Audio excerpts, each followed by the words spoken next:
State Trooper. Hi. Hi, State Trooper. Did y'all say hi? Did you see him? I wonder if he saw you. I wonder if he said hi in his own way. Yes, we're on the turnpike. Isn't that exciting? You need to stay on the turnpike. You don't need to get off the turnpike by driving into the grass. I know that you like to drive into the grass, though. Yeah, sometimes I do. That's true. He's not wrong.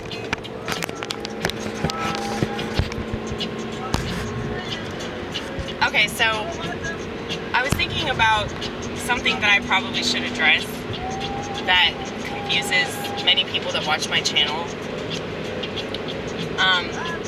I've done a lot of research on mental illness, okay? I don't believe in medication, but I do believe that people should do what they think is best for them.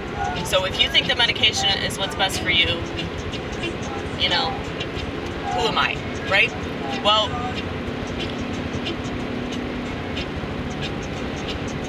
I don't have to be anybody but Amy Gross. And I get very, very unnerved when other people tell me what to do as if they're me, you know?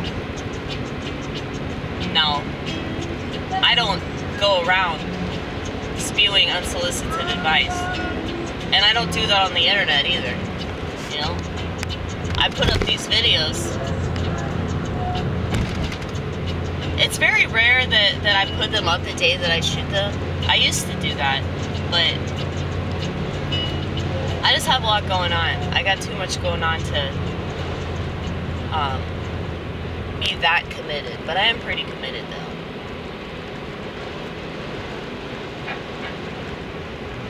I'm definitely committed to not having a smartphone, I'll tell you that. People don't understand that logic of mine. Why are you in the fast lane? Why? You're not even going 70! Okay, I'm gonna pray that they develop self-awareness and they move to the other lane. Come on, baby. Come on, baby. I don't want to be one of those assholes that, like, inches up, like, this close to them. Because that's annoying. Okay, they're speeding up. They must have heard that. They must have heard my criticism from the back. But, anyway. This song perfectly describes what I'm talking about.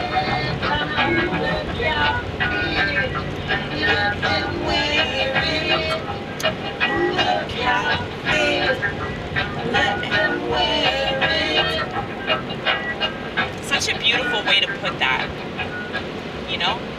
Who the cap fit, let him wear it. Exactly.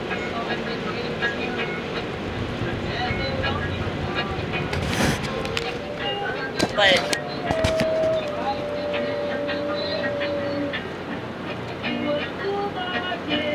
I feel sorry for people that don't know who they are, and so they make decisions that other people tell them to make because of the world. But the more that I've been contemplating, you know, just what it must be like to not be Amy Gross, you know, and just wake up every day and just struggle with having to not be me, you know, like, that must be so terrible. And, you know, I josh, but for the longest time, I really hated being Amy Gross. I really hated everything about myself. And I think that that's why I was a drunk. And, you know, because I drank like I was trying to commit suicide. And every single thing that I did in my past life was echoing that suicidal sentiment. And I think because I faced that in myself, it's like I'm not afraid of me. I'm not afraid of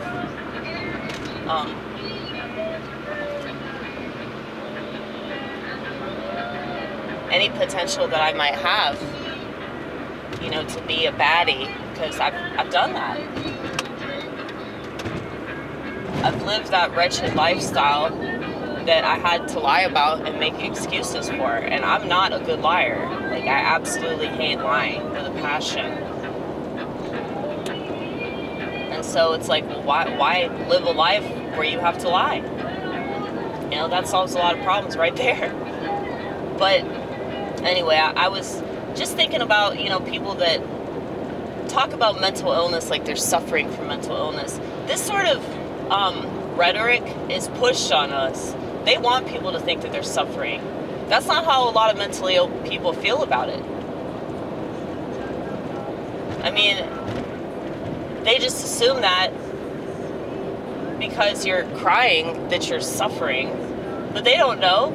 Did they ask you why you're crying? Do they actually care why you're crying, or like, do they just want you to stop, you know? But anyway,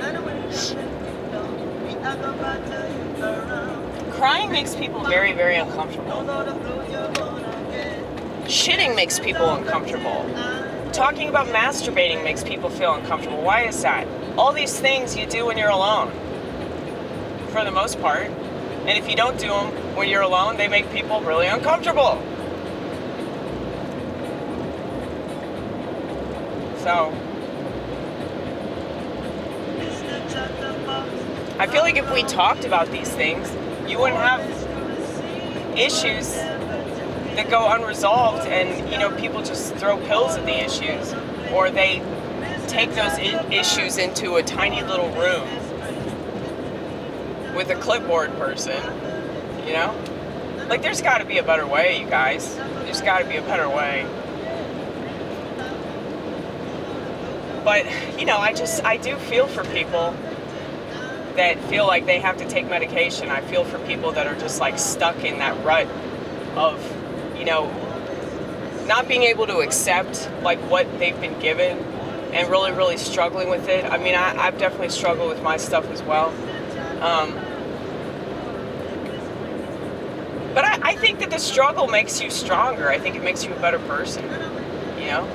And maybe this just proves how weak people are, but I also think that it proves, like, how strong of a force, you know, materialism and FOMO and, you know, all these products that we're sold, like these products that we're told to buy,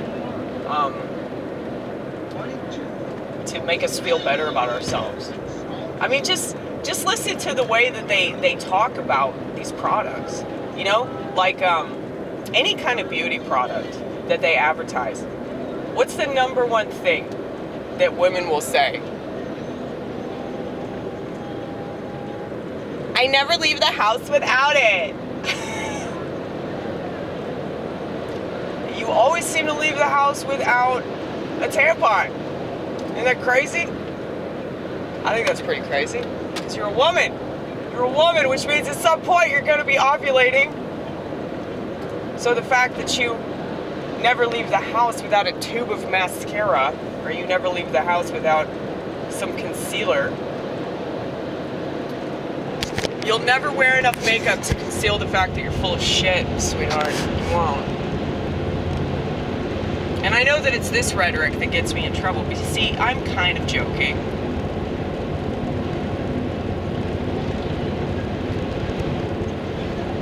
I'm allowed to be like this, okay? I'm allowed to be like this.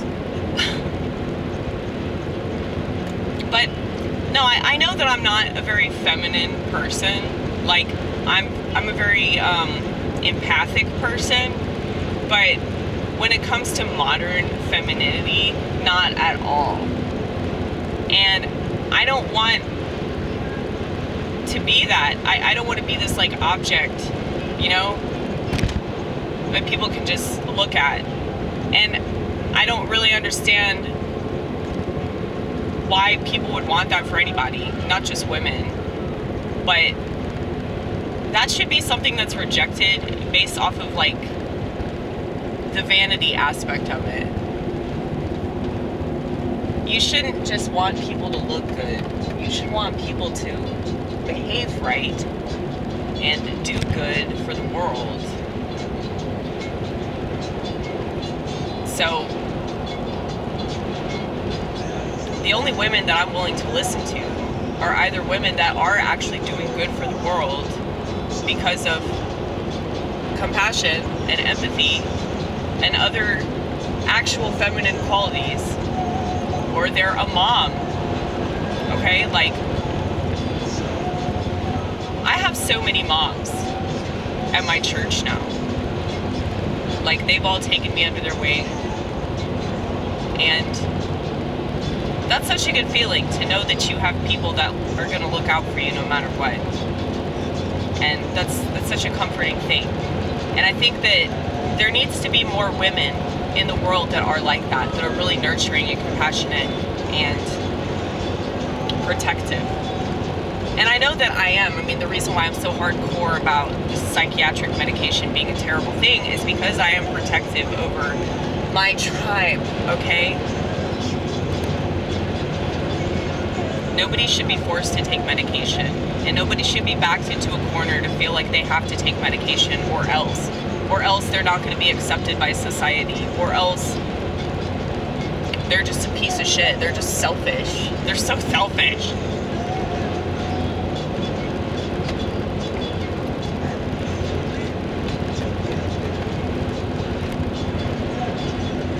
And there's so many things that you can do, like, holistically. But they require a lot more effort than just, like, popping a pill several times a day, you know? But anyway, what I was trying to talk about was that if I were still on the left, and I used to be a liberal lunatic, okay? If I were still on the left, I'd probably identify as a trans person. Because I definitely feel like more like a dude. Like, just the way that I think about things. But I'm not on the left, and, you know, I don't really think that it matters. Like, I don't understand why people, you know, have to call it anything, you know? How about you just be, you know, weird? How about you just not fit the mold? Aw. Women! So many women over there, you see? Can't wait to pick something apart. Can't wait to tear it to shreds. Right? Anyway.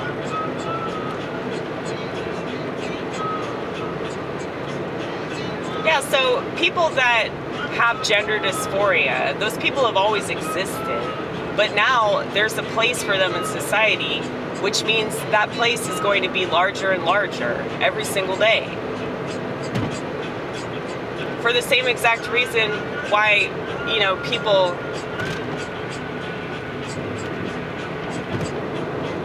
wear Birkenstocks, or they, you know, send a hashtag, or they take a selfie with their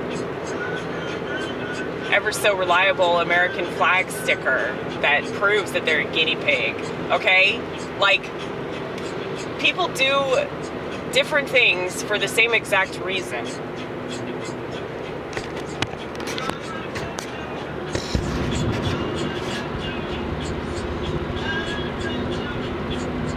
And people that are on the outside have a pretty deep understanding of that, like why people do what they do.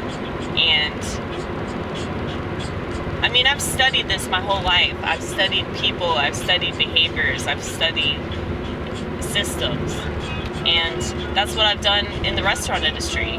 And I feel like one of the things that pushed me towards being more conservative is like just seeing that the world's not going to cater to you. You know, the world's going to chew you up and spit you out. And there's no better place to learn this information than a drive-through, because People don't care if you bend over backwards. They don't care if you do your job to the best of your ability, you know? If they think that you suck, then you fucking suck, you know? And I think that that's really, really difficult for a lot of people, which is why they take everything so personally. But it's like, the drive-through service, like, taught me how to not take things personally and get over my sensitivities, because there's just way too much that people have to complain about that's really petty and dumb. But you can't harbor all this resentment towards shitheads that know not what they do. They have no idea that they're overreacting. They have no idea that they're, like, making a big deal about nothing, because in their mind it makes sense. So if you imagine being them, well, if you take yourself out of the equation, which, and that's another thing that's really hard to do, because if it happened to you, you're gonna capitalize on the you aspect. But, you know, you're the one that put a name tag on it, you know? Because if it wasn't you in the uniform, it'd be somebody else in the uniform that they probably would mistreat. So, that's really important to note. But, you know, let's face it, it's more fun to play the victim, isn't it? It's more fun to make it all about you and act like this always happens. This always happens. I'm sure it has everything to do with that one aspect of your identity that you won't shut up about online. You know, I'm sure it has everything to do with that.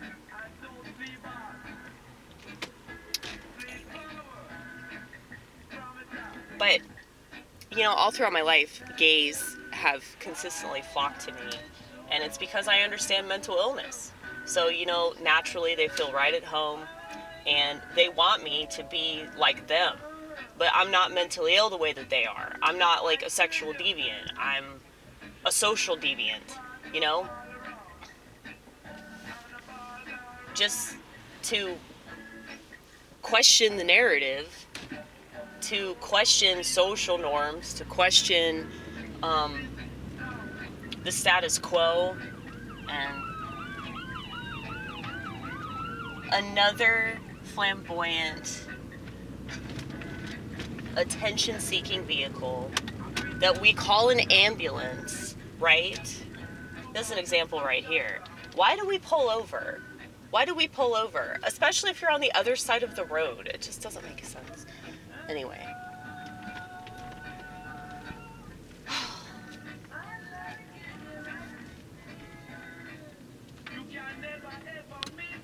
I question a lot of things. I question a lot of things about our society and the way that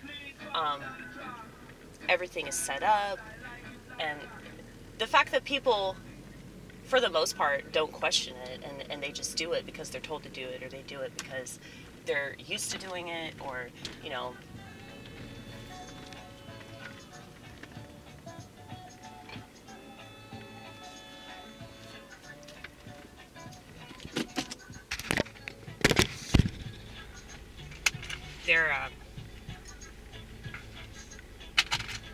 they're stuck.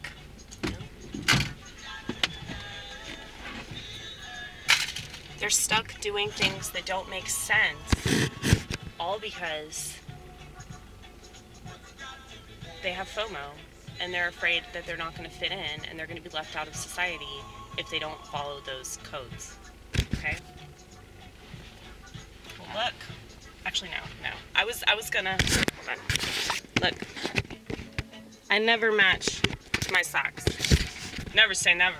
Never say... Okay, I match my socks, like, every once in a while. But for the most part, I don't. Hold on one second.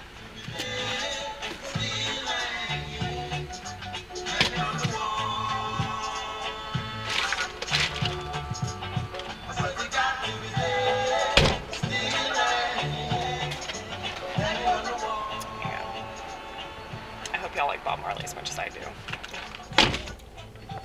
But, yeah, I was gonna do I was going to show y'all my feet, but then I was like, no, don't do that. No. The internet is not the place to do that, Amy. There are too many weirdos out there. But yeah, I don't match my socks. I don't have a smartphone. I don't agree with social networking. I think it's demonic and evil. But go ahead, keep doing it. I'm sure you're a good person. What else?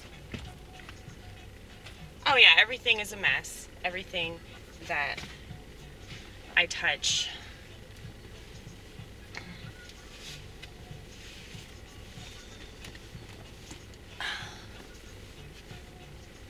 eventually, I'm not gonna say it'll like turn to shit or anything like that, but you know, I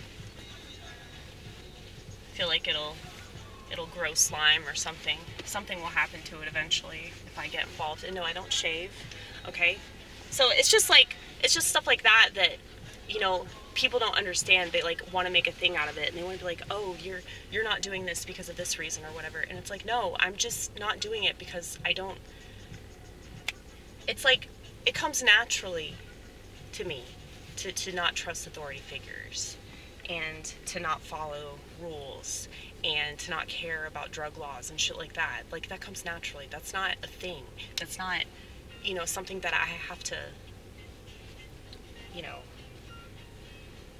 pretend I am or whatever. And I think that for a lot of people, especially when politics get involved, you know, people want to think that they're going to start a revolution or something like that.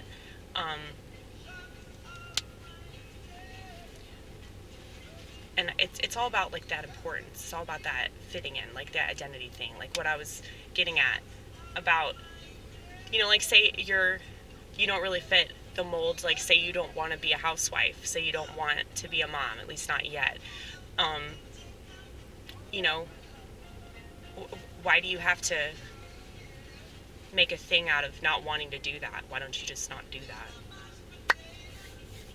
I almost think that you're just full of shit and you don't know what you want and you're just horribly insecure and you want everybody else to be that way too. So it just seems like with all these different groups, it's like here's another class of people that are blatantly insecure but don't know it. You know? It's just sad.